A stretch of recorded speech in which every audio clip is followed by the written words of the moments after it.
Hello दोस्तों welcome again on the YouTube channel chemistry with Tej sir. 11th class का lesson तत्वों का आवर्ती वर्गीकरण का आज जो एपिसोड है इसमें हम पढ़ेंगे एफ ब्लॉक तत्वों का इलेक्ट्रॉनिक विन्यास। आपको पता है कि एफ ब्लॉक दो तरीके के होते हैं, एक लेंथेनॉइड और एक एक्टिनॉइड। जिन्होंने ये नहीं पता वो पीछे की एक वीडियो में जिसमें मैंने आवर्त सारणी बनाई थी उसको आप देख सकते हैं। तो आज जो है हम लेंथेनाइड और एक्टिनाइड तत्वों का इलेक्ट्रॉनिक विन्यास लिखना सीखने वाले हैं। यह क्लास इसलिए जरूरी है क्योंकि ये क्लास 11th और 12th दोनों क्लास के बच्चों के लिए है, क्योंकि एफ ब्लॉक तत्व 12th क्लास में भी है और 11th क्लास में उसका बेस है। जब आप 11th क्लास में बेस सीखोगे तभी 12th क्लास का ये मैटर कर पाओगे, जो एफ ब्लॉक तत्व 12th क्लास में है उसको पढ़ पाओगे। और 12th क्लास वालों को पढ़ना इसलिए जरूरी है क्योंकि उनके क्लास में ये मैटर है। अब ये शुरू करने से पहले बहुत ही आसान तरीके से, मजेदार तरीके से हम एफ ब्लॉक तत्वों का इलेक्ट्रॉनिक विन्यास लिखना सीखने वाले हैं। अगर आपने खुद से मतलब आप बुक लेकर के पढ़ना सीखने की कोशिश करोगे तो आपको समझ में नहीं आएगा, क्योंकि थोड़ा सा अटपटा है ये।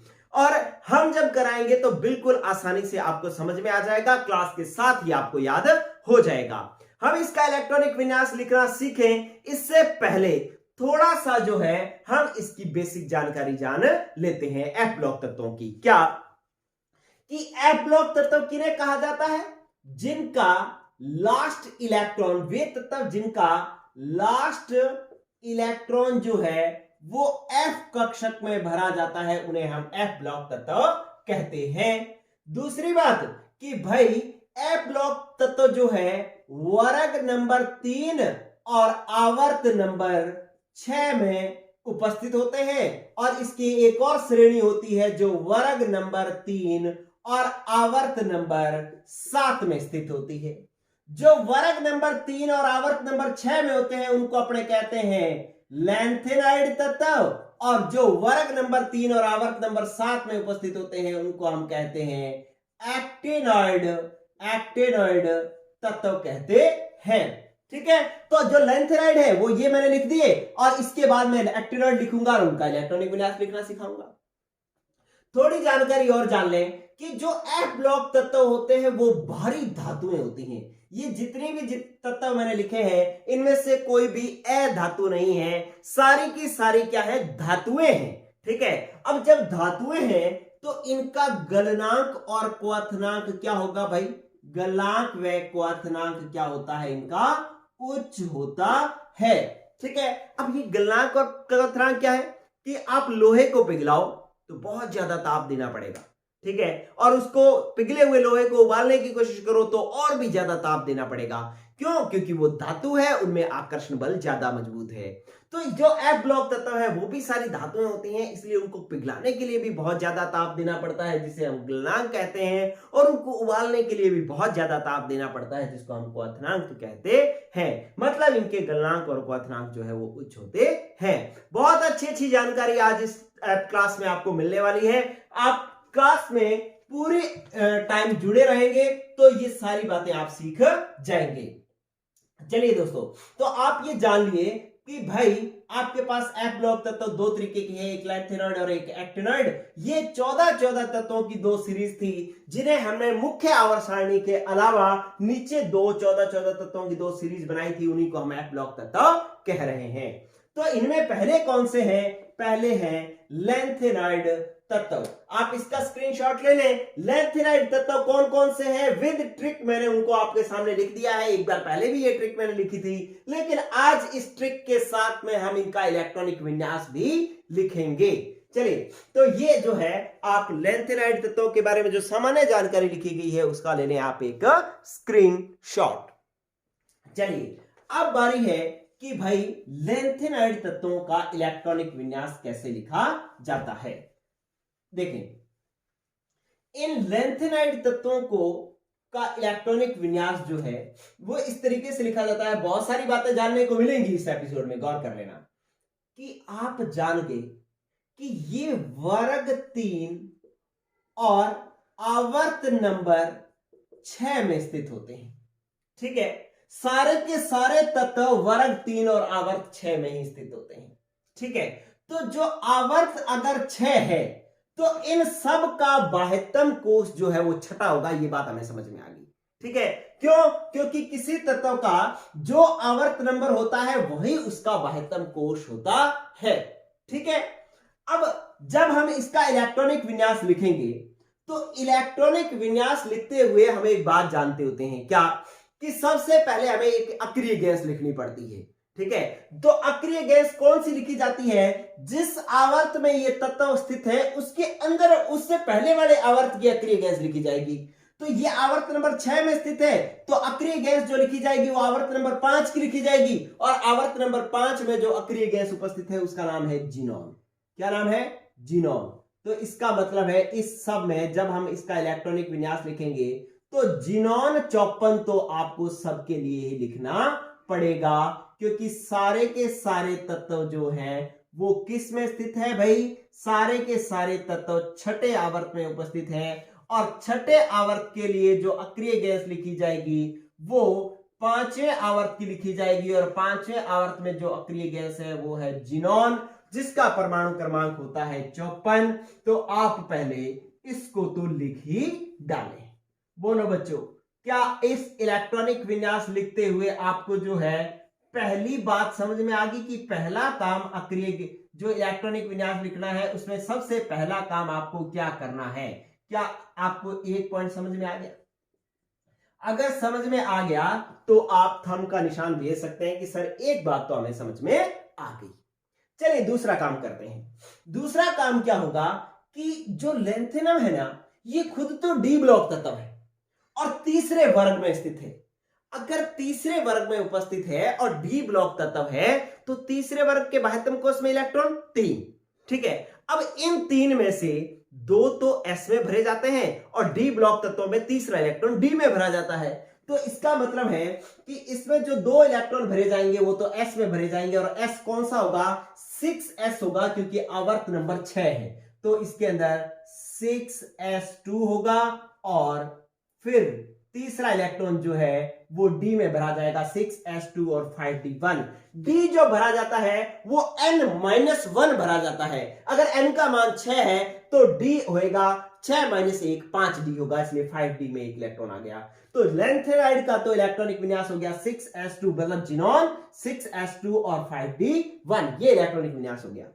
लेकिन आप ये जानते हैं कि अगर 6 आवर्त हो तो F इसमें कौन सा बनेगा? F जो है वो n-2 होता है। D तो n-1 होता है और F n-2 होता है। तो n का मान 6, तो 6 - 2 कितना हुआ? 4f। तो 4f होता है क्या? हाँ जी होता है कि 4f से ही शुरू होती है f की कहानी। तो इसका मतलब है यहां पर 4f भी है लेकिन उसमें कोई भी इलेक्ट्रॉन नहीं है, ठीक है। ये तो लेंथेनाइड की बात हुई। इसका लास्ट इलेक्ट्रॉन डी कोष में भरा जा रहा है, इसलिए डी ब्लॉक तत्व है। लेकिन होता क्या है कि जैसे ही इससे अगला तत्व, ये लेंथेनम 57 है और सीरियम 58 का जो तत्व भरा जाता है, इलेक्ट्रॉनिक विन्यास इलेक्ट्रॉन जो भरा जाता है वो इस तरीके से भरा जाएगा कि 6s2 5d1 और 4f, ये कहानी होगी। तो अब जो देखिए कितना, यहां पर 57वां इलेक्ट्रॉन यहां पर आ गया, ये 57वां इलेक्ट्रॉन पड़ा है। जो 58वां इलेक्ट्रॉन जो भरा जाएगा वो किसमें भरा जाएगा? सीरियम में भरा जाएगा। तो हमने सीरियम में ये लो F में एक इलेक्ट्रॉन भर दिया। इसका मतलब अब लास्ट इलेक्ट्रॉन F में भरा जा रहा है, इसलिए ये F ब्लॉक तत्व है, ठीक है। आप गौर करना कि अगर कोई ऐसा आवर्त है जिसमें बाह्यतम कोष S है फिर D है, तो पहले S में इलेक्ट्रॉन भरे जाएंगे, फिर D में भरे जाएंगे और D पूरा भरा जाएगा, उसके बाद फिर आगे इलेक्ट्रॉन भरे जाएंगे। लेकिन अगर उसके अंदर D के साथ साथ F भी है तो आप पहले F में S में इलेक्ट्रॉन भरेंगे फिर D में। लेकिन अगर उसमें F है तो उस D को पूरा भरने से पहले हमें F में इलेक्ट्रॉन भरना शुरू करना पड़ेगा। तो हमारा एक इलेक्ट्रॉन तो D में आ गया था, लेकिन बाद में पता लगा कि इसके अंदर तो F भी है, तो हम अगला इलेक्ट्रॉन जो है किसमें भर देते हैं? F में भर देते हैं। जब दोनों में इलेक्ट्रॉन नहीं होते, दोनों ही 0 0 होते हैं, तब तो क्या होता है कि D की ऊर्जा कम होती है और F की ऊर्जा ज्यादा होती है, इसलिए इलेक्ट्रॉन जो है वो D में भरा जाता है। लेकिन जैसे ही डी में 5d में एक इलेक्ट्रॉन आ गया तो डी की ऊर्जा बढ़ जाती है, 4f की ऊर्जा घट जाती है, इसलिए हमें अगले इलेक्ट्रॉन जो है 4f में भरा जाता है। क्योंकि वो नियम ने हमें कहा था कि जो इलेक्ट्रॉन भरने का क्रम होगा वो ऊर्जा का बढ़ता क्रम होगा, जो जिसकी ऊर्जा कम होगी उसमें इलेक्ट्रॉन पहले भरा जाएगा, बाद में जिसकी ऊर्जा होगी उसकी इलेक्ट्रॉन बाद में भरा जाएगा। ठीक है, तो ये 4f में इलेक्ट्रॉन आ गया। बस इसके बाद कहानी शुरू हो जाएगी, आपको कोई दिक्कत ही नहीं है क्या कि फिर 6s2 5d और 4f। अब 5d वाला इलेक्ट्रॉन भी, इसकी ऊर्जा इतनी कम हो जाती है कि 5d वाला इलेक्ट्रॉन भी उठ करके इसी में ही आ जाता है। तो एक इलेक्ट्रॉन ये था, एक ये वाला आ जाएगा, कितने हो जाएंगे 2, और एक जो अब अगला तत्व है इसका एक और इलेक्ट्रॉन आ जाएगा तो कितने हो जाएंगे 2 और 1 3, तो इसका मतलब 4f3 हो जाएगा और ये 5d 0 हो जाएगा। ठीक है, अगर आपको ये कहानी समझ में आ गई तो इट मींस सारी बातें समझ में आ गई। ठीक है, आपके सामने जो तत्व लिखे हुए हैं विद ट्रिक लिखे हुए हैं, आपको पता है लाल सिंह, प्रेम, नंदू, पम्मी, सम्मी यूरोप के गुंडे थे जो क्या करते थे, दुबई से होकर ईरान के तमाम युवाओं को लूटते थे।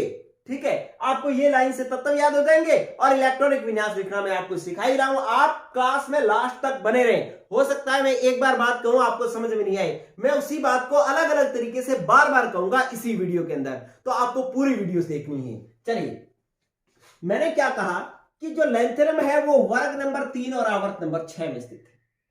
आवर्त नंबर 6 में उपस्थित है, तो ये सारे तत्वों के जो है इलेक्ट्रॉन विन्यास जब लिखा जाएगा तो इनमें जो अक्रिय गैस लिखी जाएगी वो 5वें आवर्त की लिखी जाएगी, और 5वें आवर्त में अक्रिय गैस होती है जिनोन, वो जिनोन हमने सबने लिख डाली।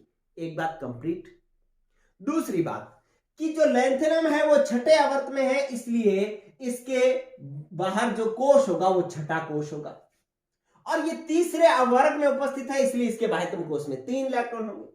वो जो 3 इस तरीके से भरे जाएंगे कि 6s2 और d में 1 इलेक्ट्रॉन भरा जाएगा। ठीक है, अब आपको पता है कि भाई 6 आवर्त नंबर है तो 6s है तो 5d भी होगा, 4f भी होगा, क्योंकि 6 - 1 5d और 6 - 2 4f दोनों ही होते हैं। पहले जब इनमें दोनों में इलेक्ट्रॉन नहीं होते तो डी के 5d की ऊर्जा कम होती है, 4f की ऊर्जा ज्यादा होती है, इसलिए पहला इलेक्ट्रॉन डी में भरा गया। ठीक है, लेकिन जैसे ही डी में इलेक्ट्रॉन आ गया तो डी की ऊर्जा बढ़ गई और एफ की ऊर्जा घट गई, इसलिए अगला जो इलेक्ट्रॉन आया, मतलब सीरियम का जो अगला इलेक्ट्रॉन आया वो एफ में भरा गया, क्योंकि एफ की ऊर्जा कम थी। इसलिए अब ये 6s2 5d1 और 4f1 हो गया। ठीक है, अगला जब हम इलेक्ट्रॉन भरेंगे इस तत्व का, तो अब क्या हुआ कि इस 4f की ऊर्जा इतनी कम हो गई कि जो d वाला इलेक्ट्रॉन था वो भी उठ करके f में आ गया, तो 2 इलेक्ट्रॉन तो f में ये वाले हो गए, और एक ये नए तत्व का जो इलेक्ट्रॉन एक्स्ट्रा परमाणु क्रमांक हो गया ना 58, ये 59, जो 59वां इलेक्ट्रॉन है वो एक और हो जाएगा, तो 2 ये और एक कितना हो जाएगा 3, इसलिए 4f में 3 इलेक्ट्रॉन भरेंगे। ठीक है, इतने तक अगर आपको बात समझ में आ गई तो आगे तो कहानी बनी पड़ी है। क्या किया, अब आ जाएगा 6s2 5d0 और 4f4, क्यों, क्योंकि 60वां इलेक्ट्रॉन जो है इसमें आ जाएगा। अब फिर 6s2 5d0 और 4f5, अब कोई दिक्कत नहीं है, आप f में इलेक्ट्रॉन बढ़ाते जाओ, बस यहां तक आपको बात को थोड़ा गौर करना था, अब आगे तो कोई दिक्कत ही नहीं है। अब 62वां इलेक्ट्रॉन आएगा, 62वां इलेक्ट्रॉन इस तरीके से आएगा 6s2 5d0 और 62वां इलेक्ट्रॉन यहां पर आ जाएगा और ये हो जाएगा 4f6, ये हो जाएगा 6s2 5d0 और 4f7। ठीक है, तो इसका मतलब इसका अर्धपूरित विन्यास हो गया, क्योंकि f में 14 इलेक्ट्रॉन भरे जा सकते हैं और 14 का आधा कितना 7, तो इसका मतलब है 4f इसमें अर्धपूरित है। इसका यूरोपियम का जो है ये कौन सा हो गया, स्थायी अर्धपूरित विन्यास हो गया। ये कौन सा हो गया, स्थायी अर्धपूरित विन्यास हो गया। चलिए, अब क्या हुआ कि इसके बाद जो 64वां परमाणु क्रमांक आया, गैडोलीनियम इसको कहते हैं, तो जो गैडोलीनियम है उसके अंदर ये कहानी बनेगी कि 6s2, गौर करना, बहुत जरूरी बात बता रहा हूं, सभी लोगों की आंखें खुली रहनी चाहिए, यहां पर बहुत ही अच्छा पॉइंट आ रहा है आपके सामने, क्या कि भाई अब 7 के बाद क्या आएगा 8, तो इसका मतलब इसमें 8 इलेक्ट्रॉन आ गए, और 5d0। अब ये इसके 8 इलेक्ट्रॉन गैडोलीनियम जो 64 नंबर परमाणु क्रमांक पर तत्व है, इसके जब f में 8 इलेक्ट्रॉन हुए तब इसको परेशानी होगी। ये क्या कहने लग गया कि यार काश मेरे भी जो है ना इस 8 की बजाय 7 इलेक्ट्रॉन होते तो मेरा भी स्थायी अर्धपूरित विन्यास होता।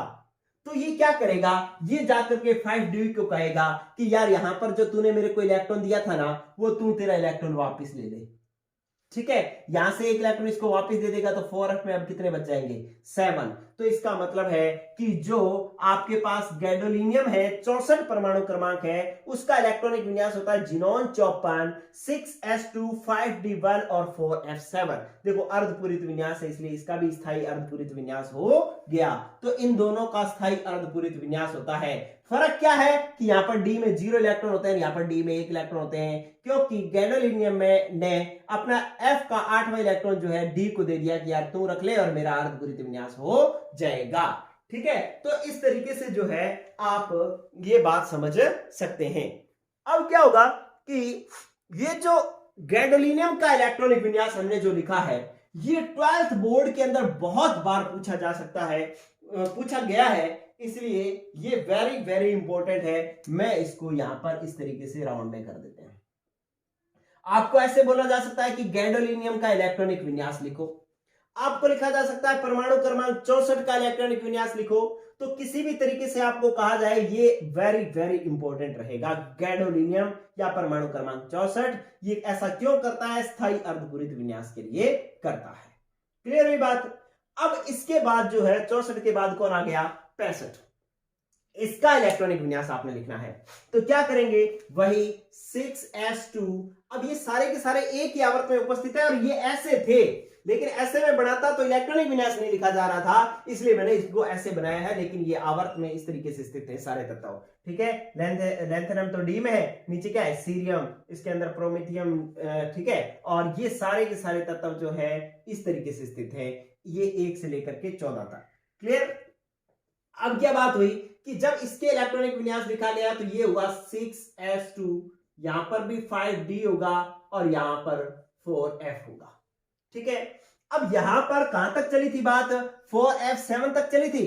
तो अब इसके अंदर जब इलेक्ट्रॉन भरे जाएंगे तो अब यहां पर क्या होने चाहिए, 4f में 8 होने चाहिए। ठीक है, तो अब इसको पता लगा कि टर्बियम जो है Tb, इसको पता चला कि यार मैं अपने मेरे पास 8 इलेक्ट्रॉन और डी में 1, ऐसी कहानी बन रही। ठीक है, तो इससे मेरे को तो कोई फायदा नहीं है, मेरा तो कोई अर्धपूरित विन्यास हो नहीं रहा। तो ये डी को कहता है चल भाई वापस दे मेरा इलेक्ट्रॉन। ठीक है, मेरे को कोई फायदा नहीं हो रहा, तो ये डी में 4f9 कर लेता है, डी में वापस 0 कर देता है। ठीक है, क्यों, क्योंकि यहां पर 8 होने चाहिए थे। क्यों, क्योंकि 64वें के बाद में 65वां इलेक्ट्रॉन आना था, तो 4f में 8 होने चाहिए थे, तो 8 के बजाय 9 हो गए। क्यों, क्योंकि डी वाला इलेक्ट्रॉन भी इन्होंने वापस ले लिया।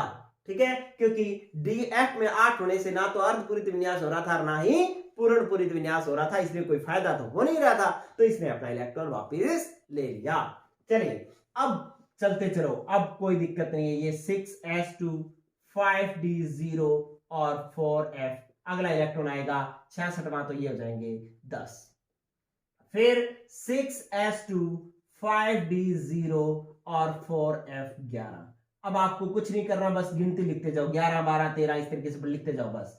फिर 6s2 5d0 और 4f 12, फिर 6s2 5d0 और 4f 13, फिर 6s2 5d0 और 4f 14। अब इसका जो YB का नाम होता है इटरबियम। अब ये जो इटरबियम है इसका पूर्ण पूरित विन्यास हो गया, क्योंकि F में 14 इलेक्ट्रॉन भरे जा सकते हैं, 14 भरे हुए हों, तो इसका मतलब है ये पूर्ण पूरित विन्यास है, ये स्थायी विन्यास है। लेकिन जैसे ही आप ल्यूटीशियम में जाते हो, Lu का मतलब क्या था, ल्यूटीशियम, तो ल्यूटीशियम में जाते हो तो इसका इलेक्ट्रॉनिक विन्यास इस तरीके से लिखा जाएगा 6s2 5d और 4f। अब 4f में तो 14 इलेक्ट्रॉन भरे जा सकते थे, 14 हो गए, और जो d वाला इलेक्ट्रॉन जो था वो d को वापस दे दिया गया। तो जो ल्यूटीशियम का इलेक्ट्रॉनिक विन्यास जो बढ़ेगा जिनोन 54 6s2 5d1 और 4f 14। क्लियर हुई बात। तो ये जो है लैंथेनाइड तत्वों का इलेक्ट्रॉनिक विन्यास आपके सामने हो गया। आप जो है इसका ले लें स्क्रीनशॉट और इसको बढ़िया से दोबारा आप अपना लिखने की कोशिश करें कि मैंने आज इसको किस तरीके से बनाया है। उन सारी ट्रिक्स का उपयोग करते हुए आप इन्हें लिखें। तो इसका मतलब अगर मैं 12th में बताऊंगा तो 12th के हिसाब से बताऊं तो एक तो ये जो आपके पास यूरोपियम, यूरोप है ना, इसका नाम यूरोपियम ही है, तो EU 63वां, एक तो ये इलेक्ट्रॉनिक विन्यास इंपॉर्टेंट है क्योंकि अस्थायी अर्धपरित विन्यास है। एक गैडोलिनियम इंपॉर्टेंट है क्योंकि ये वेरी वेरी इंपॉर्टेंट बोर्ड के अंदर आता है और कंपटीशन के अंदर भी आता है। कंपटीशन में मैंने ये क्वेश्चन भी करवाया है इलेक्ट्रॉनिक विन्यास के अंदर। अब इसके बाद और कौन इंपॉर्टेंट हो गया, एक ये इट्रिबियम इंपॉर्टेंट हो गया क्योंकि इसका पूर्ण पूरित विन्यास है, और एक ये ल्यूटीशियम इंपॉर्टेंट हो गया क्योंकि ये भी पूर्ण पूरित विन्यास है और ये डी में इलेक्ट्रॉन दे देता है। तो जो जो इंपॉर्टेंट है उनको मैंने स्टार भी लगा दिए हैं, और समझना जो है वो इन तीनों को जरूरी है। इन तीनों को अगर आप समझ गए तो बाकी का इलेक्ट्रॉनिक विन्यास तो आप अपने आप लिख लेंगे। चलिए, अगर मैं बात करूं लैंथेराइड तत्वों की तो इसको देख करके हम कुछ बातें बना सकते हैं। क्या कि एक बात तो यही होगी कि लैंथेराइड तत्व वर्ग नंबर 3 और आवर्त नंबर 6 में स्थित होते हैं। दूसरी बात कि ये जो लैंथेनम तत्व के बाद स्थित होते हैं, लैंथेनम तत्व के बाद स्थित होते हैं, ये लैंथेनम है, इसके बाद जो तत्व है ये सारे लैंथेराइड तत्व हैं। और ये कहां से कहां तक होते हैं, ये परमाणु क्रमांक 58 से लेकर के 71 तक 14 तत्व होते हैं, 14 तत्व होते हैं। और परमाणु क्रमांक 58 में होता है सीरियम और परमाणु क्रमांक 71 में होता है ल्यूटीशियम। तो अगर आपसे यूं पूछ लिया जाए कि लैंथेनाइड तत्व कौन से तत्व से कौन से तक होते हैं, तो सीरियम से ल्यूटीशियम तक होते हैं। अब होता क्या है, ये जो लैंथेनाइड है La, इसके गुण भी F ब्लॉक तत्वों के गुणों से मिलते हैं। लास्ट इलेक्ट्रॉन D में भरा जाता है इसलिए इसको D ब्लॉक तत्व कहा गया, लेकिन इसके गुण जो है वो इन सारों से मिलते हैं, इसलिए इसका अध्ययन जो है हम F ब्लॉक तत्वों में ही करते हैं। तो अगर गुणों के आधार पर देखा जाए तो लैंथेनाइड तत्व जो है वो है 15, लेकिन अगर इलेक्ट्रॉनिक विन्यास के आधार पर देखे जाए तो कितने होंगे, 14। ये जो है वो डी ब्लॉक तत्व होगा। ठीक है, चलिए अब बारी है कि इनका जो सामान्य इलेक्ट्रॉनिक विन्यास लिखा गया, ये देखें, सामान्य इलेक्ट्रॉनिक विन्यास जो लिखा गया वो किस तरीके से लिखा जाएगा। इस तरीके से लिखा जाएगा कि NS2, मतलब ये जो है मान लो इन सब का जो इलेक्ट्रॉनिक विन्यास लिखा वो NS2, 6 की जगह मैंने क्या लिख दिया, NS2, और D जो है वो है N-1D। उस D में इलेक्ट्रॉन या तो 0 होता है या 1 होता है। आप पूरे में देख लो, या तो 1 लिखा हुआ है या 0 लिखा हुआ है। ठीक है, इससे ज्यादा इलेक्ट्रॉन नहीं है। और जो N-2F है उसके अंदर 1 से लेकर के 14 इलेक्ट्रॉन भरे गए हैं, 1 से लेकर के 14 इलेक्ट्रॉन भरे गए हैं। तो इसका मतलब है जो इनका सामान्य इलेक्ट्रॉनिक विन्यास हो गया वो वेरी वेरी इंपॉर्टेंट, बहुत बार पेपर में पूछा जाता है कि F ब्लॉक तत्वों का सामान्य इलेक्ट्रॉनिक विन्यास क्या होगा, तो वो होगा N-2F 1 to 14, N-1D 0 या 1 और NS2। ये F ब्लॉक तत्वों का इलेक्ट्रॉनिक विन्यास होता है।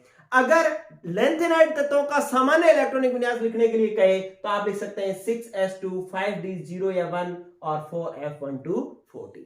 ठीक है, अब इनका लास्ट इलेक्ट्रॉन, ये जो लैंथेनाइड्स हैं इनका लास्ट इलेक्ट्रॉन 4f में भरा जाता है, इसलिए इनको 4f श्रेणी के तत्व भी कहा जाता है। ठीक है, 4f श्रेणी के तत्व भी कहा जाता है। और देखिए आप कि लैंथेनाइड तत्वों में जो इलेक्ट्रॉन भरा जाता है वो बाहर वाले कोश, ये जो बाहर वाला कोश है मान लो 6s2 है, इसके अंदर वाले कोश के भी अंदर भरा जाता है। ठीक है, डी में भरा जाता है तो हम इसको संक्रमण तत्व कहते हैं, लेकिन डी से भी अंदर भरा जा रहा है इसलिए हम इनको आंतरिक संक्रमण तत्व भी कहते हैं। क्या कहते हैं, आंतरिक संक्रमण तत्व कहते हैं, क्योंकि इनका लास्ट इलेक्ट्रॉन संक्रमण तत्वों के भी अंदर वाले कोश में भरा जाता है, इसलिए हमें F ब्लॉक तत्वों को आंतरिक संक्रमण तत्व भी कहते हैं। अब एक चीज और अगर आप देखें तो ये छठा कोश, ये पांचवा कोश, ये चौथा कोश, इनमें से पूरा कोई भी कोश नहीं भरा हुआ।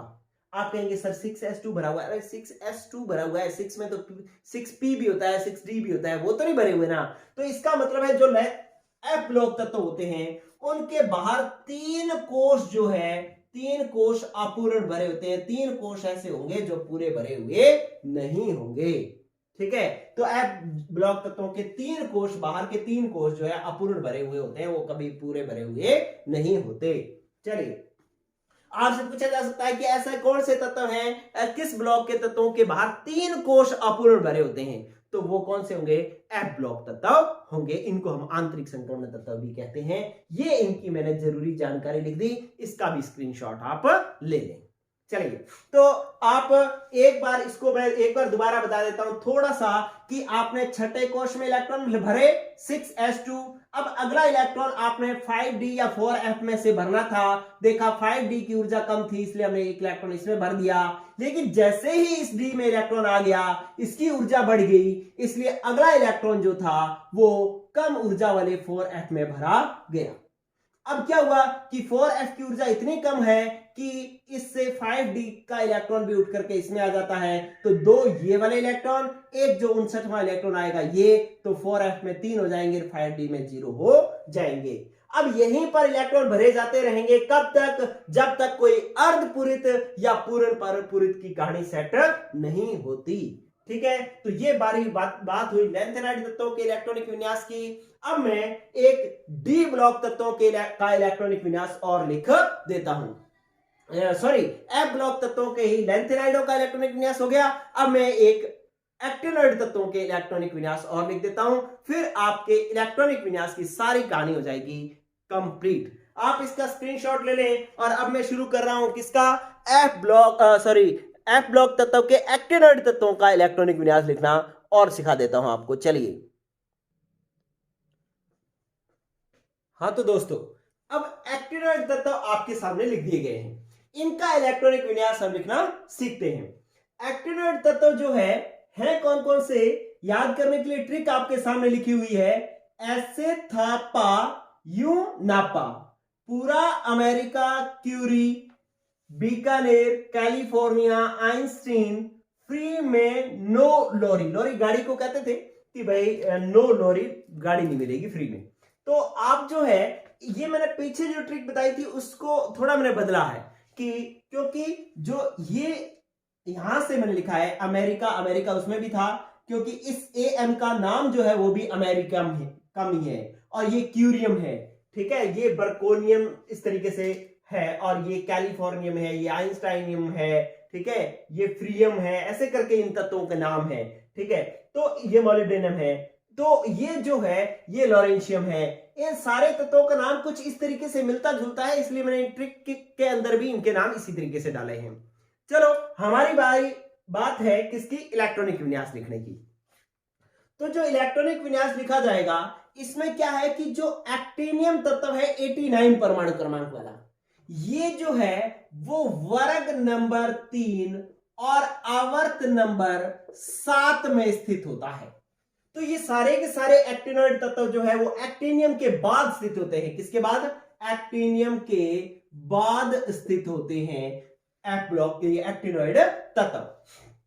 तो ये सारे तत्व 7वें आवर्त में है।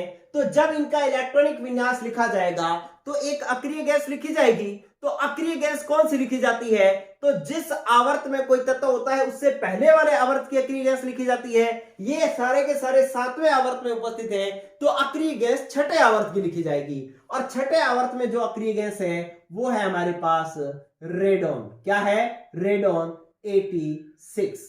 ठीक है, तो इसका मतलब सारों के सारे में ये आर एन आपको लिखना पड़ेगा। अक्रिय गैस इनकी रेडॉन है। ठीक है, तो आप सारे में लिख दें Rn86, ये Rn86, और इस तरीके से सारे में आपको रेडॉन लिखना पड़ेगा, क्योंकि छठे आवर्त की अक्रिय गैस जो है वो कौन सी है, रेडॉन है। ठीक है, तो इस तरीके से आप लिख डालेंगे। ये लो, आपने सब में लिख देना है रेडॉन, रेडॉन और रेडॉन। इस तरीके से रेडॉन अक्रिय गैस जो है वो सारों में लिखी जाएगी, क्योंकि छठे आवर्त की अक्रिय गैस जो है वो रेडॉन है। ठीक है, तो 86 और 7 में लिख देना। तो ये आपका एक काम हो गया अक्रिय गैस लिखने का। अब बात है, क्योंकि एक्टिनियम तीसरे वर्ग का है, इसलिए इसके बाह्यतम कोश में इलेक्ट्रॉन कितने होंगे, 3 में से 2 तो एस में भरे जाएंगे, एक डी में भरा जाएगा, क्योंकि डी ब्लॉक तत्व का ये जो है एक्टिनियम तत्व होता है। तो और आवर्त नंबर 7 है, तो एस कौन सा, 7s, और डी कौन सा, 6d, F कौन सा 5F, ठीक है, ये होगा। तो इसके अंदर 3 इलेक्ट्रॉन भरे जाने हैं, तो S के अंदर 2 और D के अंदर F 1 और F में 0, क्योंकि पहले D का जो आपके पास ऊर्जा जो थी D की कम थी और F की ज्यादा थी, इसलिए पहला इलेक्ट्रॉन D में आ गया और इसीलिए एक्टिनियम इलेक्ट्रॉनिक विन्यास के आधार पर D ब्लॉक तत्व है। लेकिन क्या हुआ कि थोरियम में देखा गया, तो थोरियम में 7s2 6d2 और 5f अभी भी 0 पड़ा है। ये तो भाई बहुत ही इंपॉर्टेंट बात होगी कि ये कैसे हो गया, वेरी वेरी इंपॉर्टेंट, मैंने स्टार डाल दिया, ठीक है। ये अपवाद प्रदर्शित करता है कि भाई डी में एक इलेक्ट्रॉन आ जाने के बाद में इसकी ऊर्जा घट जानी चाहिए, सॉरी इसकी ऊर्जा बढ़ जानी चाहिए, लेकिन इसकी ऊर्जा बढ़ती नहीं है। आप इसके अंदर एक और इलेक्ट्रॉन डालोगे फिर इसकी ऊर्जा बढ़ेगी, लेकिन हम इसको डी ब्लॉक तत्व नहीं कहते। क्यों? क्योंकि ये जो तत्व है वो एफ ब्लॉक तत्वों में स्थित है, डी ब्लॉक तत्वों में सिर्फ एक्टिनियम ही, मुख्य आवर्त सारणी में सिर्फ एक्टिनियम ही स्थित है, और इसके गुण भी इन्हीं जैसे ही हैं, इसलिए ये एफ ब्लॉक तत्व है। लेकिन जैसे ही इससे अगला इलेक्ट्रॉन जो 91 वाला इलेक्ट्रॉन जब आएगा, तब ये इलेक्ट्रॉनिक विन्यास इस तरीके से हो जाएगा कि 7s2 और 6d और 5f। अब क्या होगा कि जो आपके पास इलेक्ट्रॉन जो था वो जो 5d में आ जाएगा, और क्या होगा कि यहां पर जो 2 इलेक्ट्रॉन जो थे ना, उनमें से एक इलेक्ट्रॉन इधर आ जाएगा और एक नया इलेक्ट्रॉन, तो यहां पर कितने हो जाएंगे 2 और 6d में हो जाएगा 1, ठीक है। और फिर आप लिखो 7s2, 6d में अभी भी 1 रहेगा, 6d में अभी भी 1 रहेगा, और जो 5f में एक और बढ़ जाएगा। फिर क्या होगा कि ये जो 1 है ना, 1 1 ये 3 एटम तक रहेगा, 1 2 हो गए और एक जगह और लगा दो, 7s2 6d1 और 5f4, ठीक है। अब नेक्स्ट क्या होगा कि अब जब इलेक्ट्रॉन भरा जाएगा वो इस तरीके से भरा जाएगा कि 7s2 6d में हो जाएंगे 0, ये वाला इलेक्ट्रॉन भी इधर चला जाएगा, 4 और 1 5, और एक नया जो आ जाएगा वो हो जाएगा 6, तो ये हो जाएगा 4f5, ठीक है। तो 4f5 नहीं 4f6, क्योंकि 5 तो ये दोनों हो गए और एक नया इलेक्ट्रॉन आ गया, तो 5f6 हो जाएगा। तो जो एक्टिनॉइड तत्व है इसमें ये बात यहां तक सीखनी जरूरी है, ठीक है, पीयू तक ये बात सीखनी जरूरी है। क्या क्या बातें सीखनी है, देखिए दोबारा बता रहा हूं मैं इसको, क्योंकि आप पूरी वीडियो देखेंगे तभी आपको सब कुछ सीखने को मिलेगा। एक बार बताई हुई बात हो सकता है आपको समझ में नहीं आए, तो बार बार मैं बता रहा हूं क्या कि एक्टिनियम जो तीसरे वर्ग में था, इसके बाहर 3 इलेक्ट्रॉन थे, 3 में से 2 एस में भर दिए, एक हमने डी में भर दिया। अगला इलेक्ट्रॉन जो है वो एफ में भरा जाना चाहिए था, जैसे लैंथेनाइड में भरा था, लेकिन इसमें क्या होगा कि इसकी ऊर्जा अभी भी कम रहेगी, इसलिए दूसरा इलेक्ट्रॉन भी डी में ही भरा जाएगा, ठीक है। अब क्या होगा, इसके बाद 6s2 डी में तो एक रह जाएगा और यहां से एक इधर चला जाएगा, तो एक तो ये वाला इलेक्ट्रॉन इधर आ गया, ये वाला, और एक नया इलेक्ट्रॉन आ जाएगा, तो 5f2 हो जाएगा और 6d में 1 रह जाएगा, ठीक है। और इसके बाद इसमें 3 तक 1 रखना है, 1 2 3 एटम में एक एक इलेक्ट्रॉन रखने हैं और नया इलेक्ट्रॉन इसमें बढ़ाते जाना है। जैसे ही इससे अगला इलेक्ट्रॉनिक विन्यास आएगा उसके अंदर ये डी वाला इलेक्ट्रॉन भी उठा करके इधर कर लेना है और 5f में 6 कर लेना है। अब आपको कोई दिक्कत नहीं होगी, अब कहानी चलते जाने दो, बस यहां तक सीखने के बाद में आगे कहानी चलने दो। क्या 7s2 6d0 और 5f7, फिर 7s2 6d0 और 5f8। अब जैसे ही इसके अंदर 8 इलेक्ट्रॉन आएगा तो ये कहेगा कि यार काश मेरे भी 7 होते, तो ये अपने में यहां पर 1 करके और सॉरी यहां पर 7 करके और एक इलेक्ट्रॉन जो है वो डी को दे देगा, यहां पर दे देगा, ठीक है। तो इसका जो इलेक्ट्रॉनिक विन्यास हो जाएगा अर्धपूरित विन्यास प्राप्त करने के लिए ऐसा करेगा। अब इसके बाद जैसे ही अपने नेक्स्ट जो चलेंगे, ठीक है, तो उसके अंदर क्या हो जाएगा कि यहां पर ये वाला, एक तो ये ध्यान रखना कि इसका CM इलेक्ट्रॉनिक विन्यास परमाणु जो है वो सिंबल जो है वो CM होता है, ध्यान रखना। अब इसके आगे जब चलेंगे तो यहां पर 7 और 1 8, अगला इलेक्ट्रॉन जो आएगा 7 और नया जो इलेक्ट्रॉन आएगा वो 7 और 1 कितने हो जाएंगे 8, तो यहां पर हो जाएगा 7s2 तो रहेगा ही, 6d और 5f, 5f में 8 और d में 1। तो ये जो तत्व है ये कहेगा यार मेरे f में 8 होने से मेरे को कोई फायदा तो हो नहीं रहा, तो इसलिए क्या कर तू भी d वाला जो है इलेक्ट्रॉन वो मेरे को दे दे। तो 6d 0 हो जाएगा और 4f क्या हो जाएगा 9, 5f हो जाएगा 9।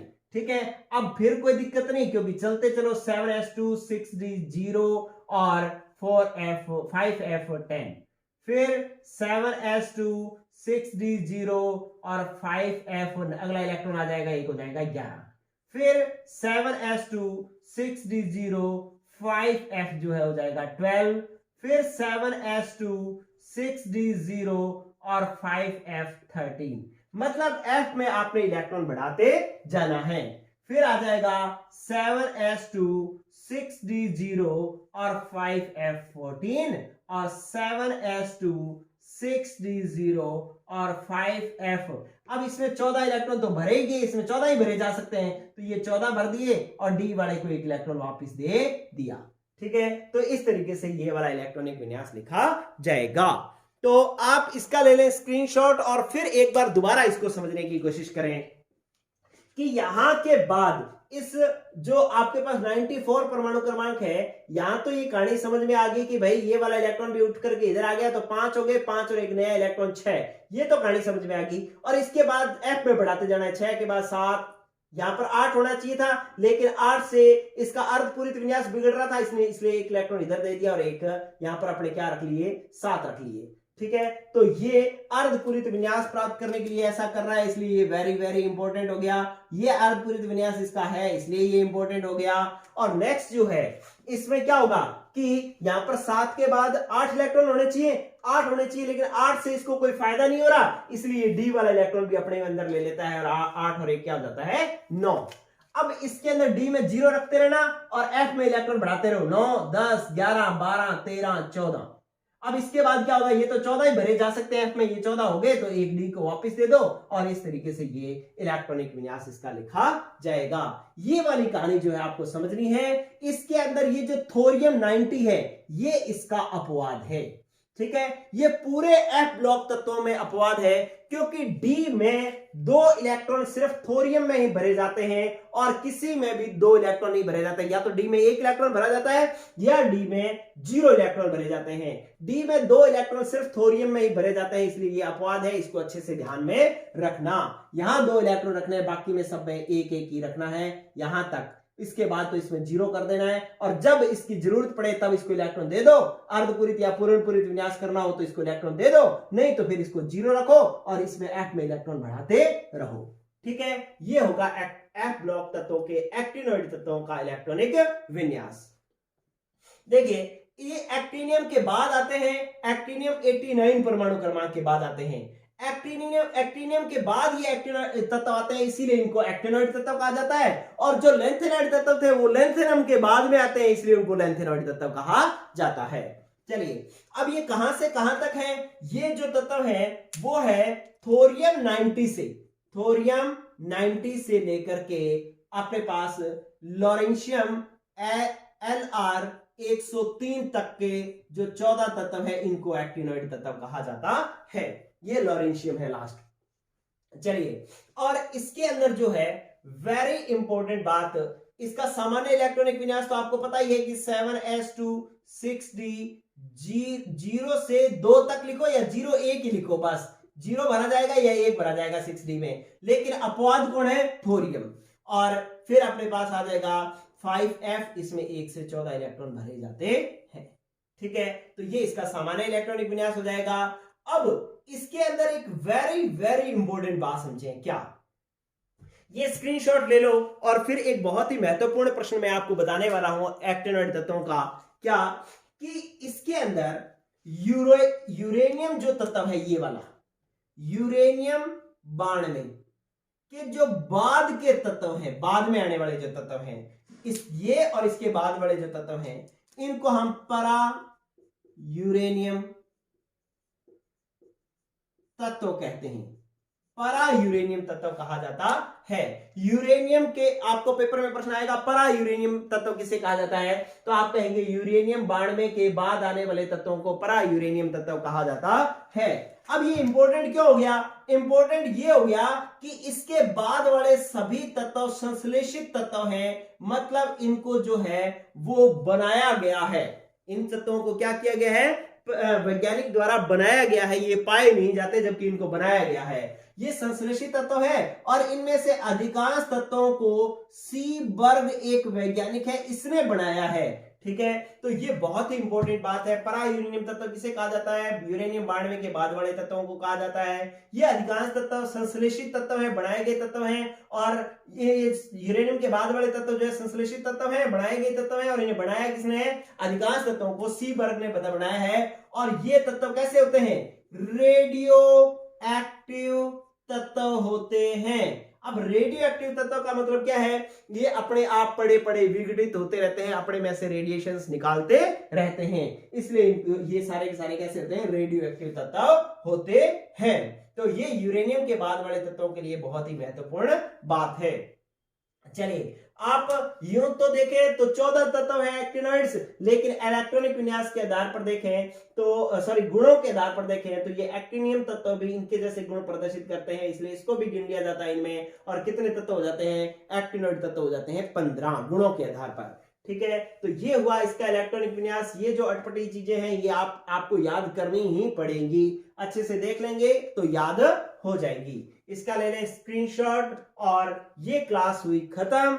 इलेक्ट्रॉनिक विन्यास आपका हो गया कंप्लीट। अब इन तत्वों के गुणों का अध्ययन एक एक करके हम पढ़ेंगे नेक्स्ट क्लासेस में। आज के लिए इतना ही, पढ़ते रहें। Good luck, good bye.